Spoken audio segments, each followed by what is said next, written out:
Hi everybody, I'm Jeff Bown, the founder and conductor of the Nashville Pops Orchestra, and I'm here today with some fantastically talented folks to talk about our upcoming show at the Ryman Auditorium, Dance for Nashville, Sunday night, November the 26th. To my right is 8-time female bluegrass vocalist of the year, 5 Grammy nominations, Rhonda Vincent. Rhonda, hi it's there. Awesome to have you on. Great to be here. Great. The president of the Middle Tennessee Vocal Association, Mr. Michael Choate. Michael, thanks for joining us. Thank you.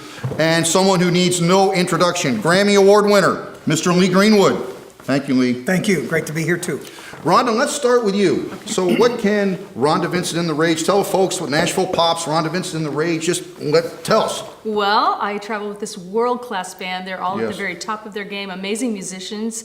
And, you know, it's exciting that it's the birth of the Nashville Pops Orchestra, that we're going to get to collaborate together and do music, bringing, I guess, 2 genres together. Totally. So I think that's the interesting thing, that these guys are so versatile. Yes. They can they sing every part, any part, they play any instrument, but they're going to come in, you know, use the one that their skill set is best on.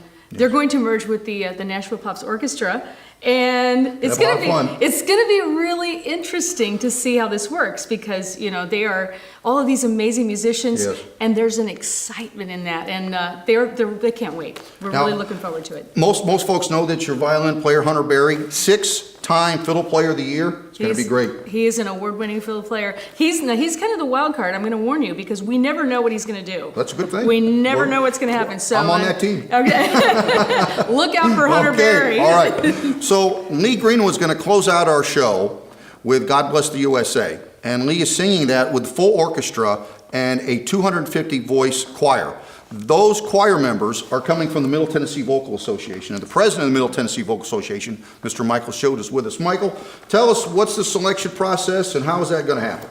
Well, the process actually begins with students who are provided some very challenging vocal repertoire, and they spend months learning that, and then actually this weekend they will all come together at Siegel High School from all around the region here in Middle Tennessee. How many students will be involved? Nearly 2,000 students will be auditioning this weekend. Wow. And at the end of the weekend, students will have been scored and ranked, and then those who rise to the top of each individual voice part category will get the opportunity, this wonderful opportunity, to perform with these amazing musicians. Wow. I'm just, kind of the genesis of all this for me, Michael, was that when I was 15, I had a chance to perform with a symphony orchestra and part of a choir. And this was in Colorado. And that, I still remember that moment to this day. That changed the trajectory of who I would become. And this, to me, in so many ways, is about giving back to the kids. Oh, yes. And for you kids that are listening, and this event's going to change your life. And I want to bring as much value to you as we can. And I'm honored and excited to have you involved. That we're going to be working with Rhonda and with Lee, Grammy Award winner, Mr. Lee Greenwood. Lee, tell us about you, your back. I mean, you wrote God Bless the USA. And tell us about that. Was there a seminal moment where you said, wow, this just hit me, or did it happen over time? Yeah, over time. I'll say that unequivocally, but my background, I'm raised in California, born in Los Angeles, raised on a farm in Sacramento. And I had music in my life since I can't remember when, like Rhonda probably, you started so very young. And there was an energy to it, you know, and I lived and breathed it. I was a drum major for my high school marching band as a senior.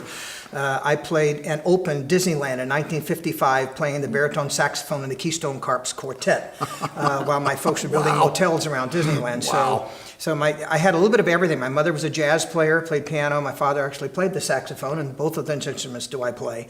And when I left high school in 1960, I went straight to Reno and then settled in Las Vegas and stayed there 20 years. So at that point, then that you turn the page on the first part of my life, it's the second chapter, and I worked with the Rat Pack, with Elvis.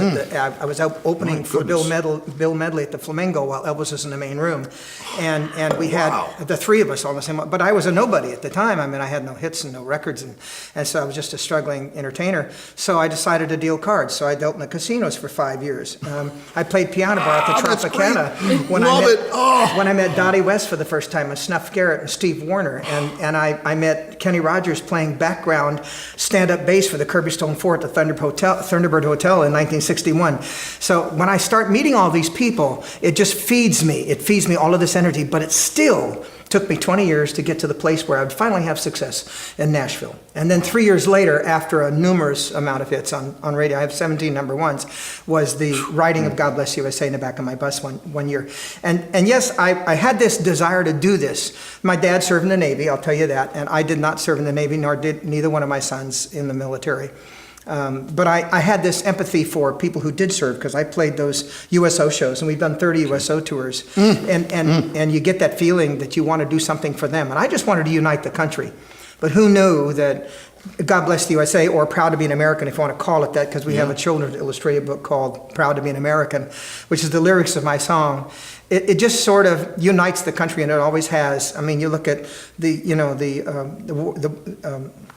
Iraqi War, in the desert, the Katrina, the attack on America, and now this new thing about people kneeling on the national anthem, and yet God Bless USA sort of just stays above all of that, and makes me proud to do that, makes me proud to sing it. I'll be happy to do it in this event on the 26th, and the blending, the synergy between bluegrass, pop, and country, if you will, because that's kind of part of what we're doing here at the Opry. We're doing it at the Ryman Theater, which is the mother church of country music. And we got the birth of the Nashville Pops Orchestra right during this period of time. So I'm so excited to be part of it.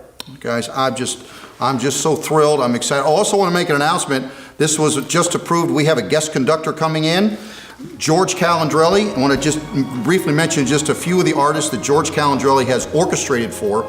George has 7 Grammys and 28 Grammy nominations. George has orchestrated for Celine Dion, Lady Gaga, Madonna, Tony Bennett, Josh Groban, Andre Bocelli, Barbra Streisand. So he is coming in to guest conduct. We have How did we miss him, Ron? How did he not orchestrate for us? We're going to be with him now. That's exactly right. So Sunday night, November 26th at the Ryman Auditorium, Dance for Nashville. We will see you there. Stand up next to you and defend her still today, 'cause there ain't no